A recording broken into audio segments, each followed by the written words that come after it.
ಈ ವಿಷಯ ಬಗ್ಗೆ ನಾನು ಮಾತಾಡಬಾರ್ದು, ಈ ವಿಷಯ ಮೇಲೆ ಒಂದು ವಿಡಿಯೋ ಮಾಡಬಾರ್ದು ಅಂತ ನಾನು ಅಂದ್ಕೊಂಡಿದ್ದೆ ನಿನ್ನೆ ತನಕ. ಬಟ್ ಈಗ ಈವ್ನಿಂಗ್ ನಡೆದ ಘಟನೆ ನೋಡಿದ ಮೇಲೆ ನಿಜ ತುಂಬ ಮನಸ್ಸಿಗೆ ಬೇಜಾರಾಗತ್ತೆ. ಒಬ್ಬ ತಂದೆ ಇಷ್ಟು ಕ್ರೂರವಾಗಿ ಆಡ್ತಾರೆ ಅಂತ ಲೈಕ್ ಮೋಹನ್ ಬಾಬು ಅವ್ರನ್ನ ನೋಡಿದ್ರೆ ಮಾತ್ರ ಗೊತ್ತಾಗುತ್ತೆ. ನಿಮ್ಮ ಫ್ಯಾಮ್ಲಿಯಲ್ಲಿ ಏನೇನೋ ಲೈಕ್ ಗಲಾಟೆ ಇರ್ಬೋದು, ಬಟ್ ನಿಮ್ಮ ಮಗನ್ನ ನೀವು ಆ ಥರ ಟ್ರೀಟ್ ಮಾಡ್ತಿದ್ದೀರಾ ಅಂದರೆ ನೀವು ಹೀರೋ ಆಗಿ ಲೈಕ್ ಯಾರಿಗೆ ಏನು ಸಂದೇಶ ಕೊಡ್ತಿದ್ದೀರಾ ಅಂತ ಅರ್ಥ. ತಿರುಪತಿ ಹತ್ರ ಅಷ್ಟು ದೊಡ್ಡ ಕಾಲೇಜ್ ಇದೆ, ಡಾಕ್ಟರ್ ಮೋಹನ್ ಬಾಬು ಯೂನಿವರ್ಸಿಟಿ ಅಂತಲೇ ಇಟ್ಕೊಂಡಿದ್ದೀರಾ. ನಿಮ್ಮ ಮನೆಯನ್ನು ಸಹ ನೀವು ಕರೆಕ್ಟಾಗಿ ನಿಭಾಯಿಸೋಕ್ಕೆ ಬರ್ತಿಲ್ಲ ಅಂದರೆ ಲೈಕ್ ಅಷ್ಟು ಜನ ಮಕ್ಕಳ ಪರಿಸ್ಥಿತಿ ಏನು? ಈ ಇಶ್ಯೂಲ್ಲಿ ಎಕ್ಸಾಕ್ಟಾಗಿ ಏನು ನಡೆದಿದೆ ಅಂದರೆ 2 days ಬ್ಯಾಕ್ ಮಂಚು ವಿಷ್ಣು, ಮಂಚು ಮನೋಜ್ ಇವರಿಬ್ಬರು ಮೋಹನ್ ಬಾಬು ಅವರ ಮಕ್ಕಳು. ವಿಷ್ಣು ಕಡೆಯಿಂದ 40 ಜನ ಬಾಡಿ ಗಾರ್ಡ್ಸು, ಮಂಚು ಮನೋಜ್ ಕಡೆಯಿಂದ 40 ಜನ ಬಾಡಿ ಗಾರ್ಡ್ಸು ಪೊಲೀಸ್ ಸ್ಟೇಷನ್ಗೆ ಹೋಗ್ತಾರೆ. ಏನಂತ ಮಂಚು ವಿಷ್ಣು ಮೇಲೆ ಮಂಚು ಮನೋಜ್ ಅವ್ರ ಕಡೆಯಿಂದ ಲೈಕ್ ಮಂಚು ವಿಷ್ಣುನ ಅವ್ರ ಬಾಡಿ ಗಾರ್ಡ್ಸ್ ಕೈಯಲ್ಲಿ ಅವ್ರ ತಮ್ಮ ಅಂದರೆ ಮಂಚು ಮನೋಜ್ನ ತುಂಬ ಓಡಿಸಿರ್ತಾರೆ. ಅವರು ಹಾಸ್ಪಿಟ್ಲಿಗೆ ಹೋಗಿ ಅದ್ರ ರಿಪೋರ್ಟ್ ತಗೊಂಡು ಏನು ಪೊಲೀಸ್ ಸ್ಟೇಷನ್ಗೆ ಹೋಗಿ ಕಂಪ್ಲೇಂಟ್ ಮಾಡ್ತಾರೆ. ಪೊಲೀಸವರು ಸರಿ ಆಯಿತು ಸರ್ ನಾವು ಆ್ಯಕ್ಷನ್ ತಗೊತೀವಿ ಅಂತ ಹೇಳ್ಬಿಟ್ಟು ಸುಮ್ಮನೆ ಆಗ್ಬಿಡ್ತಾರೆ. ಮಂಚು ಮನೋಜ್ ಆವಾಗ ನೋಟ್ ಬರೀತಾರೆ ಯಾರಿಗೆ?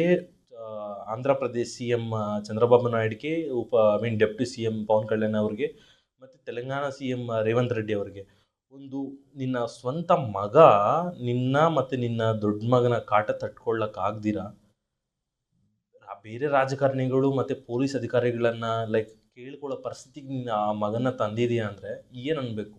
ಜಸ್ಟ್ ಆ ವಿಡಿಯೋ ಸ್ಟಾರ್ಟಿಂಗಲ್ಲಿ ಹಾಕಿದ ವಿಡಿಯೋ ನೋಡಿದ ತಕ್ಷಣ ಎಷ್ಟು ಬೇಜಾರಾಗುತ್ತೆ. ಒಂದು ಮನುಷ್ಯನ ಥರ ಆಡ್ತಿದ್ದೀರಾ ನೀವು. ಮೋಹನ್ ಬಾಬು ಅವರು ಲೈಕ್ ಗ್ರೇಟ್ ಆ್ಯಕ್ಟರ್, ಅದಂತೂ ಒಪ್ಕೊಳ್ಳೋಣ. ತುಂಬ ಫಿಲ್ಮ್ಸ್ ಮಾಡಿದ್ದಾರೆ, ವರ್ಸ್ಟೈಲ್ ಆ್ಯಕ್ಟರ್, ಅದರಲ್ಲಿ ನೋ ಡೌಟ್. ಬಟ್ ಸ್ಟಾರ್ಟಿಂಗಿಂದನೂ ಕೂಡ ಇವ್ರದ್ದು ಲೈಕ್ ಏನೋ ಒಂದು ಇಶ್ಯೂ ಇಂಡಸ್ಟ್ರಿಯಲ್ಲಿ ಯಾವುದೋ ಒಂದು ಇಶ್ಯೂ ಮೇಲೆ ಲೈಕ್ ಇವ್ರದ್ದು ಏನೋ ಒಂದು ನಡೀತಾ ಇರುತ್ತೆ. ಆವಾಗ ಚಿರಂಜೀವಿ ಅವ್ರ ಫ್ಯಾಮ್ಲಿ ಜೊತೆ ಲೈಕ್ ಅದು ಗಲಾಟೆ ಇಟ್ಕೊಂಡ್ರು. ಅದಾದಮೇಲೆ ಸೆಲ್ಫ್ ಡಬ್ಬ, ನಾನೇ ಗ್ರೇಟು ಅದು ಇದು ಅಂತ ವಿತ್ ಗ್ರೇಟ್ ಆ್ಯಕ್ಟರ್ಸ್ ಅವ್ರ ಮುಂದೆನೂ ಕೂಡ ಅವ್ರಿಗಿಂತ ನಾನೇ ಗ್ರೇಟ್ ಅಂತ ಹೇಳ್ಕೊಳ್ಳೋದು, ಅವ್ರಿಗಿಂತ ನಾನು ಚೆನ್ನಾಗಿ ಆ್ಯಕ್ಟ್ ಮಾಡ್ತೀನಿ ಅಂತ ಹೇಳ್ಕೊಳ್ಳೋದು. ಸತ್ತೋಗಿದ್ರು ಅವ್ರನ್ನ ತೊಗೊಂಬಂದ್ಬಿಟ್ಟು ಅವರು ಇದ್ದಾಗ ನನ್ನ ಬಗ್ಗೆ ಈ ಥರ ಹೇಳ್ತಿದ್ರು ಆ ಥರ ಹೇಳ್ತಿದ್ರು ಅಂತ ಹೊಗಳ್ಕೊಳ್ಳೋದು. ಬಟ್ ಎಕ್ಸಾಕ್ಟ್ ಸೇಮ್ ಥಿಂಗ್ ಕೂಡ ಅವರು ದೊಡ್ಡ ಮಗ ಮಂಚು ವಿಷ್ಣುಗೆ ಸೇಮ್, ಅವರಪ್ಪ ಹೆಂಗೋ ಅವನು ಹಂಗೆ ಸೆಲ್ಫ್ ಡಬ್ಬ ಹೆಂಗೆ ಬೇಕು ಹಂಗೆ ಹೊಡಿತಾರೆ. ಅವ್ರ ಫ್ಯಾಮ್ಲಿಯಲ್ಲಿ ಯಾರಾದರೂ ಒಂದು ಸ್ವಲ್ಪ ಲೈಕ್ ಒಳ್ಳೆಯವರು ಅಂತ ಹೇಳಿದ್ರೆ ಅವ್ರ ಫ್ಯಾಮ್ಲಿಯಲ್ಲಿ ಯಾರಾದರೂ ಒಳ್ಳೆಯವರು ಅಂತ ಹೇಳಿದ್ರೆ ಮಂಚು ಮನೋಜ್ ಮಾತ್ರ. ಇವನು ಪಾಪ ಎಷ್ಟು ಜನರಿಗೆ ಎಷ್ಟು ಒಳ್ಳೇದು ಮಾಡ್ತಾನೆ. ಅವ್ರ ಫ್ಯಾಮ್ಲಿಯಲ್ಲಿ ಏನೇ ಇಶ್ಯೂ ಆದರೂ ಅದು ಆಚೆಗೆ ತೊಗೊಂಬರ್ತಿರ್ಲಿಲ್ಲ. ರೀಸೆಂಟಾಗಿ ಕೂಡ ಅವ್ರ ಅಣ್ಣ ಅವನ ಮೇಲೆ ದಾಳಿ ಮಾಡಿದ್ದ, ಲೈಕ್ ಅವ್ರ ಮನೆಗೆ ಹೋಗಿ ಡೈರೆಕ್ಟಾಗಿ ಹೊಡೆದಿದ್ದ. ಅವನು ಅವಾಗ ಕಂಪ್ಲೇಂಟ್ ಸಹ ಮಾಡಿರಲಿಲ್ಲ.